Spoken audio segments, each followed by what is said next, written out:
The following program is intended for mature audiences. A democratic republic of sports. The Sportsocracy with ESPN Asheville hosts Tank Spencer and Jeremy Greene. And we are live in the Wicked Weed studio, wickedweedbrewing.com. Drink different. I'm Tank Spencer, and he's Jeremy Greene, and it's time to talk free agent grades for the NFC South. I dressed appropriately for this one today, as we are, at least one team in the NFC South has a lot to look forward to going into this season. Oh, good Lord, this is going to be a long 20 minutes. It's going to be a lot of fun. You got the Atlanta Falcons, Carolina Panthers, New Orleans Saints, and, of course, the Super Bowl champion, Tampa Bay Buccaneers.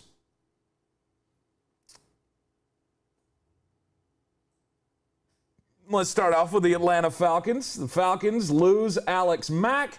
They lose Keanu Neal. Their big additions, Mike Davis and Barkevious Mingo. I think I was a little too easy on them. I was probably not hard enough on them, honestly.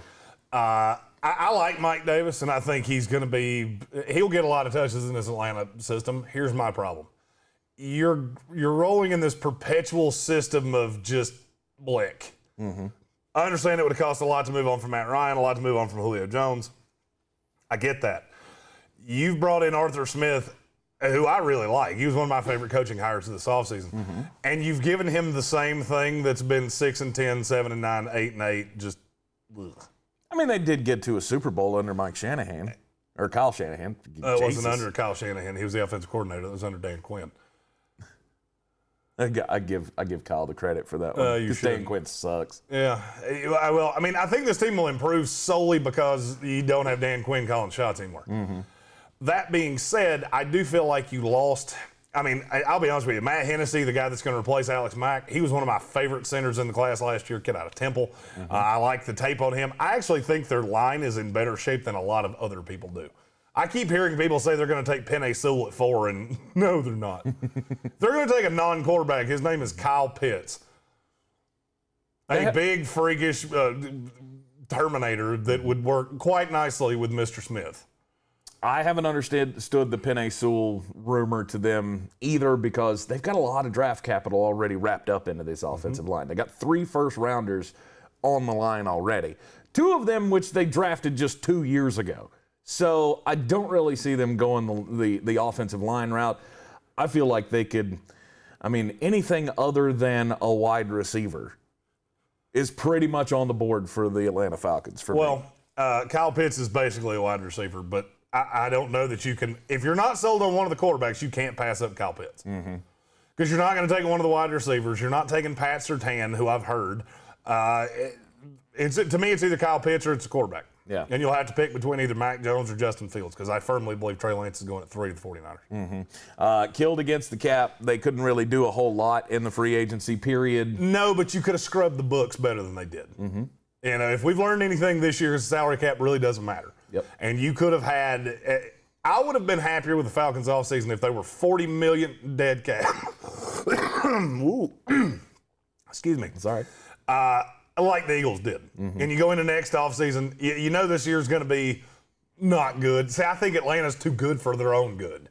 I think with Matt Ryan and Julio Jones, this is a team that's never going to stop being 6-10, 7-9, 8-8, 9-7-ish. I don't think you're a threat to win a game in the playoffs, but I can see you making the playoffs. Mm-hmm. I'm higher on this team than most people are.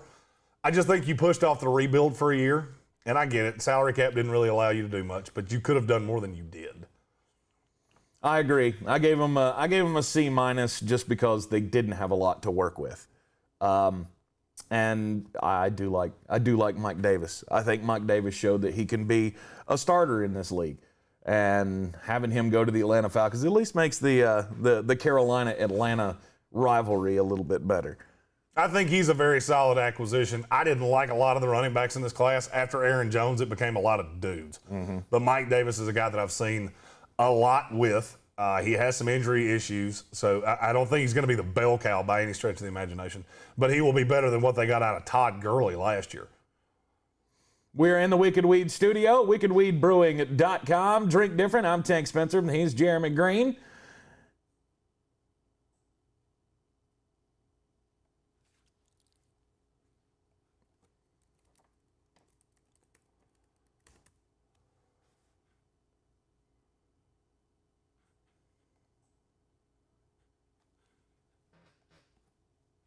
The Carolina Panthers, I like their offseason. I really have liked what they did in this offseason, and I gave them a B+ for their offseason or for their free agency grade. I can't really say that there was one pickup that made me scratch my head. I like the Pat Elflein deal, guy coming over from the Jets. He was a guard that I think kind of had a career resurgence with the Jets. I like the Hassan Reddick deal, a guy that played for Matt Rule in college. Denzel Perriman's the one that that was a real value deal. You're hot on That's a guy that if he can stay healthy, we'll look back on that and go, they absolutely stole him. And I look at this defense, I look at the Panthers and the Raiders very much the same way. Your offense, I already know what your offense is. Your defense is so young that if these guys can grow, you can be markedly better than people think you will be. And I'm going to be honest with you, you're not going to believe what I'm getting ready to say after what I said about Curtis Samuel and how much I like him going to Washington. If I'm Carolina, I'm glad you didn't pay him. Yeah. You didn't have to. Do you realize how many slot guys there are in this draft that you can replace what he does with? Whether it's Kadarius Toney, Elijah Moore out of Ole Miss, Rondale Moore from Purdue. I can keep going. There are a ton of slot guys in this draft. Now, I liked what I saw. I did like him going to Washington. But if I'm Carolina, I didn't have to overpay him. I'm going to have to pay DJ Moore. You're probably at some point going to have to pay Robbie Anderson more than you are currently because you didn't sign him to a super long-term deal. Carolina's the thing I've said about Carolina, and we're in a Carolina market, so I talk a shitload of Carolina Panthers. The thing they have to refrain from doing is trying to jump in line of the rebuild. And the thing that they did this offseason, they did none of that. They didn't re-sign anybody to a deal that they shouldn't have. They got value deals, whether, the Reddick deal still blows my mind. You got good value. You don't have anything that's going to be on your cap ledger for an extended period of time. The one thing that I know that they're dead in the wind convinced they're going to wind up with another quarterback. I just hope they don't do something stupid to jump that line. If the Panthers wind up with Sam Darnold, who obviously I'm a Jets fan, so I have maybe I have a blind spot to Darnold. He's the best quarterback that you can put in this lineup for week 1 of next year. He's better than Zach Wilson, Trey Lance, Justin Fields, any of them going week 1 of next year with this receiving core behind a line that I think is not as bad as it's given credit for. They still need a left tackle, and I don't know what you're going to do there. I mean, re-sign Russell Okung. It's about all that's left for you to do. Well, there has been rumblings that they may be in talks with the Baltimore Ravens to try to get Orlando Brown Jr. I'm just not sure what you're going to give up. Right. I mean, they want a 1. I've heard they want 2 1s, which is ridiculous. They're not going to give up 8 to get Orlando Brown. No. But at the same time, you can't go into the season with Greg Little or Cameron Irving or anybody like that on the left side. The offensive line does need some attention, but at least I like the signings. The signings in this free agency period have shown that they see it, finally. Something that we didn't get through the David Gettleman years or even the Marty Herney years of running the Carolina Panthers. Finally, we see Elflein. We see Cam Irving. You franchise Taylor Moton. They are at least showing that that's what that there is a priority on that. Finally. You know what I like about when I look at Carolina? I like how many of their guys were drafted by them. Whether it was this regime or the previous one. Do you know of their 11 current listed starters? I'm not saying these are the guys that are going to start. This is, if you look at the depth chart as it sits right now, which is unofficial, I understand that. I've gotten a lot of flack for that, but we work for ESPN, so I use the ESPN release depth charts. Right. Do you know how many of those guys were drafted by Carolina of their 11 starters? On defense. 8. It's 7 of the 11. Yeah. I like that with a young team. That means you have cheap, young, controlled assets. You can strike on a guy like Hassan Reddick, which was one of my favorite deals of the offseason. I look at this team and go, you're doing it the right way. Just don't try to jump the turnstile. Don't do something dumb. I hated the Deshaun Watson talk. Now that's out the window. Just trust the process. And this team can be very good for a long time. Yeah, it's hard to hold a fan base down when you start throwing around names like Russell Wilson and Deshaun Watson. And don't do the Russell Wilson thing either. I love Russell. He's top 3 quarterback in the NFL. You're not ready for that. Russell Wilson does not make you an immediate Super Bowl contender, and he will cost a shitload of draft capital. Yep. Do not do that. I think the high likelihood here is that at 8 they're going to stay there, and they will probably get the 5th quarterback off of the board in the draft. I'm not as convinced of that as you are. The Detroit Lions are too malleable sitting right in front of them. I think if you want a quarterback, you have to strike while the iron's hot and go get Darnold.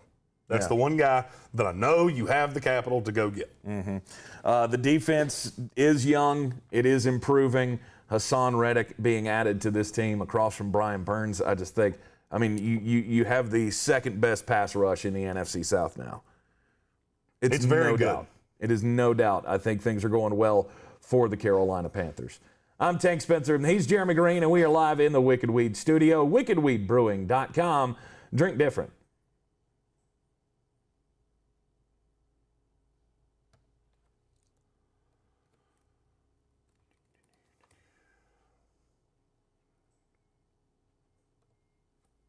The New Orleans Saints, they won the division last year. You can have your division title, Saints. We'll take a Super Bowl. Anyway, we'll get to them in a second. The New Orleans Saints, though. Jesus. Look, I wanted to give them a better grade in the offseason or for their free agency period just because of the gymnastics that they had to do with the salary cap. The fact that they were able to go from $70 million over the cap to being compliant, and, you know, I felt like they fared okay from having to cut so much off of the books. Bringing Jameis Winston back, to me, was your number one priority going into the offseason. You're more convinced he's the starter of this team? I absolutely am convinced that he's the starter of this team. I think they saw last year what Taysom Hill was, and Jameis Winston has way more talent as a quarterback than Taysom Hill ever thought about having. I don't disagree with anything you just said. I'm just saying you are way more convinced of that than I am. Because, see, when they did the voidable years deal with Taysom Hill, we all know the money's bullshit. It still means they're committed for 2 years. You're committed to paying him $9 million next year. Yep. You're not doing that for a guy that you don't expect to have a very large role. I can't figure out with Sean Payton what he thinks he's going to do with this team. And look, my grade is largely because you have been delaying this forever.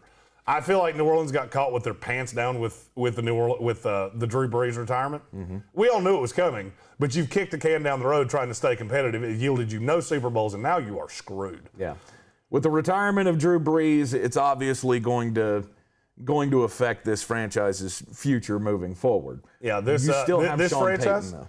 Yeah, they affect my grade on a franchise that you so happen to be real fond of. Oh yeah. We'll get there. Okay. Trey Hendrickson is no longer in town. They couldn't pay him. And I'm fine with that, by the way. Trey Hendrickson, to me, was one of the most overrated pass rushers in this class. Cincinnati gave him a very equivalent money to what Carl Lawson got with the Jets, and I think it's a massive downgrade in terms of player. The guys that I look at a guy like Sheldon Rankins. Yep. This is a guy that you drafted, used a first-round draft pick on. When you're kicking the can down the road this often with salary, you can't miss on a guy like Sheldon Rankins. I understand he's had injuries. I get that. For what the Jets gave him, you could have brought him back. With the calisthenics you did to get cap compliant, you could have brought him back. And I think that would have kept you – I don't think there's anything they could do to be competitive with Tampa Bay in this division this year. You could have been competitive for a wild card. I don't think they're competitive for a wild card. I think this is a bad team. I don't think they're god-awful bad. I think that offense will still be able to put up points. They'll still be competitive in games. But in your little free agency period here, you couldn't do a lot because you were cash strapped, and you had to go out and get value guys like Ty Montgomery and Nick Vannett and Dwayne Washington. Those guys are great little pieces, but Alvin Kamara is going to run the show. I just look at this team and say you have a lot of bloated contracts. And let's be really honest. I'm looking at every team in the NFC. You tell me when I come to a team that they're better than. Arizona Cardinals, LA Rams, San Francisco 49ers, Seattle Seahawks, Tampa Bay Buccaneers, Green Bay Packers, Minnesota Vikings, Dallas Cowboys, Washington Football Team, New York Giants. I think that's where the line is. I'm at the Giants. Yeah. You do realize that puts them at 9 in the NFC, right? Mm-hmm. So you're paying a shitload of money. You're not flush with picks. You've just done none of those things. You've let a lot of guys walk out the door for nothing. Yep. Now, the beauty of this, they're going to get a ton of comp picks next year. And that's all well and good. I think this is a 2 to 3 year rebuild. Yep. Whether it's Taysom Hill, whether it's Jameis Winston, I really don't care. I like this team better with Jameis Winston. I'm not sure Sean Payton feels that way. Yeah, the championship window closed quickly on the New Orleans Saints. And while it's unfortunate, you still have a really good front office and coaching staff that is going to be able to bring this team back sooner rather than later. I have a good feeling. I'm Tank Spencer. He's Jeremy Greene, and we are in the Wicked Weed studio. WickedWeedBrewing.com. Drink different.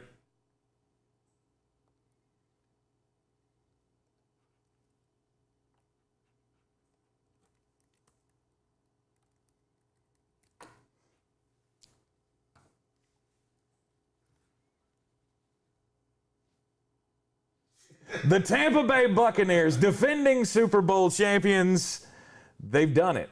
We didn't think it was possible that they could do it. They have done it. They have, and you did a perfect job on the screen here, brother. They brought back everyone. They added no one. Didn't need to. I'm going to let you have your fun before I shit on it, so go ahead. I can't wait to hear you shit on this. Because this is a Super Bowl team who just brought back every starter from that Super Bowl. And there's not a team in the league that can contend with them. Jesus Christ. What? Not a team in the league that can contend with them. Really? You do realize you didn't even win your own fucking division last year, right? Hey, it's growing pains. You got hot in the playoffs. You beat a Washington football team that couldn't run a greasy peg up a cat's ass. Mm-hmm. You beat New Orleans, who was 8,000 years old. And then you should have lost to Green Bay, but Matt LaFleur lost his fucking mind for about 15 minutes. Mm-hmm. I am so sick of hearing how infallible this fucking team is. You're real good. Don't get me wrong. And you brought everybody back. More power to you. You're acting like this team was 16-0 and just beat everybody. And you do still have deficiencies. You know that, right? Yeah. Like, you didn't run the ball well at all outside of the playoffs. I mean, you know that, right? Mm-hmm. I do know that. I just feel like there are big holes on this roster. Again, I can't say this enough. I'm not saying you're not good. Mm-hmm. I get to listen to tons of fun over here who makes this sound like it's the 18-1 New England Patriots that nobody could touch. Yep. You're not. And you have a 44-year-old quarterback now. At some point, that's going to catch up to you. Mm-hmm. The reason you got an A- from me is because, yes, you did bring back a Super Bowl champion team. Yes. You are one of the favorites to win the Super Bowl this year. Mm-hmm. Do you see what's happening in New Orleans right now? Oh, yeah. That's your future. And yours is worse. And I'm here for it. And you say that. Of course. I'm telling you say that. Mm-hmm. There's a reason that I've gotten more text messages, comments, emails about voidable years this year than I've ever gotten before. And here's what I need to say about this. The salary cap came down this year, so it put the Saints in a hell of a hole. Mm-hmm. It's almost like Tampa Bay looked at New Orleans and went, well, they got under the cap, so we don't care what's going to happen down the line. Mm-hmm. You're going to be an expansion team in 2 years. And you say you're okay with that. I am. Win me one Super Bowl, be terrible for 15. I just feel like a lot of, like Ndamukong Suh, I didn't feel like that was necessary under any stretch of the imagination. No. If you could bring in a Carlos Basham in this draft, that's a replacement to Ndamukong Suh. Agreed. You paid him $10 million. Mm-hmm. That's not going to kill you in the long term, but you had to do things that will hurt you in the long term to get him back. Yes. Godwin and Mike Evans. What are you going to do at quarterback when Tom's gone? I just feel like you're blowing this off like they're a no doubt, we're just going to show up and win another title. And I don't buy that. I don't buy that for not 1 second. You're in the much better conference. Mm-hmm. Again, I can't emphasize this enough. I like that you brought everybody back.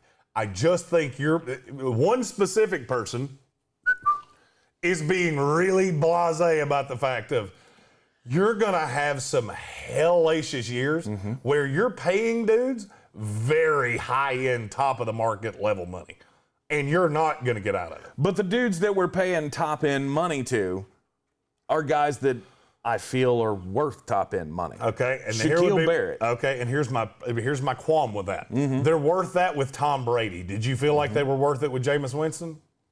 The answer is no. On the defensive side of the ball. The answer is no, and what you're going to have at quarterback after Tom is going to make Jameis Winston look like Joe Montana. Probably.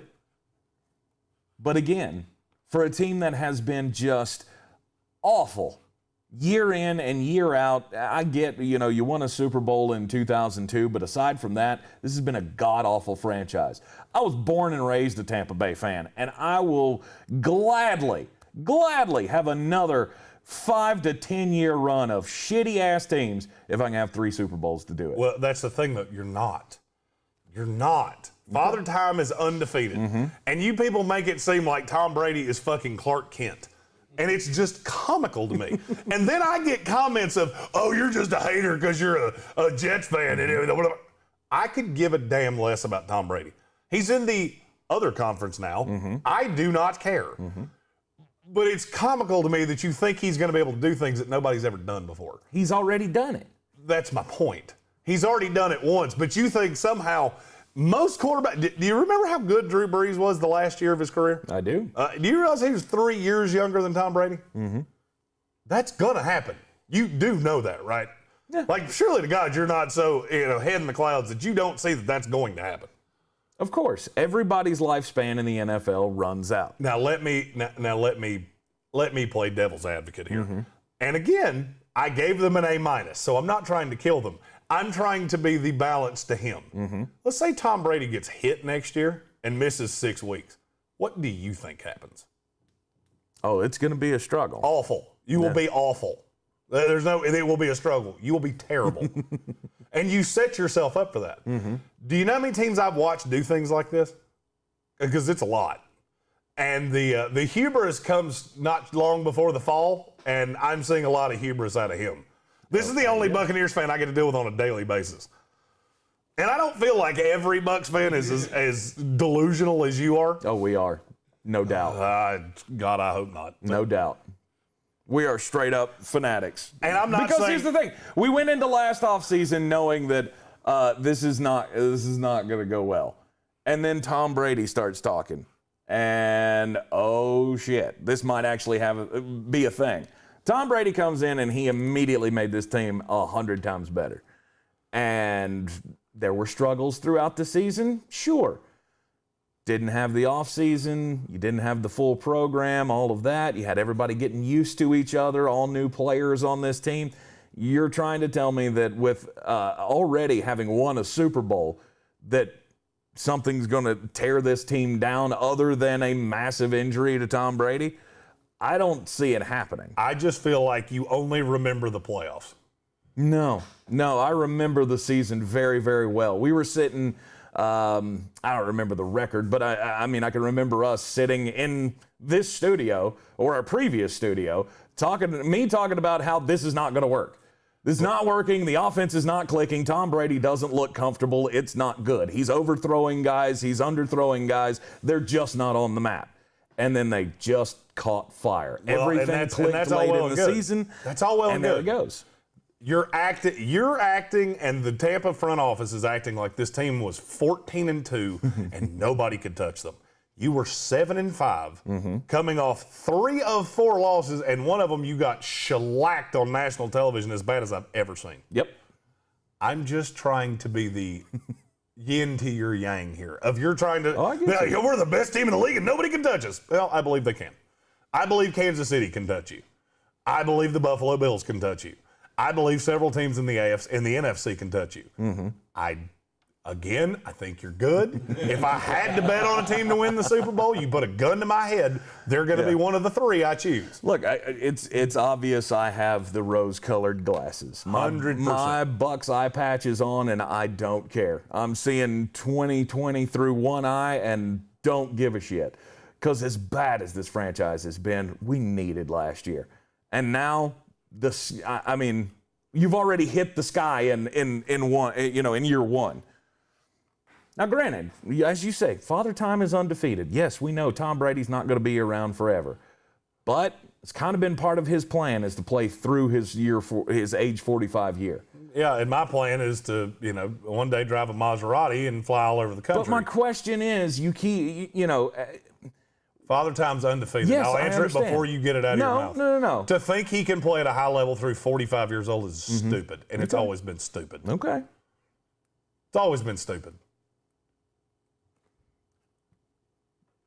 No quarterback's ever done it before. And he's already done this. That's kind of my point. Yeah. You're already on borrowed time. And and Tampa and you and all the fans are acting like, we're just going to show up and go 13-3 and win the division. No. I don't think you are.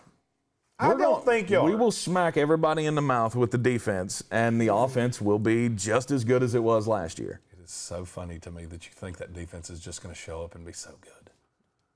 They are. They were. Okay. Whose defense is better? Whose defense is better than yours? Yeah. There's answers to that. That's kind of my point. There's answers to that. That is kind of my point. The fact that everyone is returning, save for Antonio Brown at this moment. Who may still come and they're still working on that. They're still trying to figure out how to make that work. You asked me whose defense is better than yours? The San Francisco 49ers defense is better than yours. Mm-hmm. The LA Rams defense is better than yours. I would say Washington's defense is better than yours. The Rams defense? You do realize they were number one in the NFL in total defense last year, and it wasn't even close. Mm-hmm. There wasn't a team in the league within 23 yards of them. They lost a lot, though.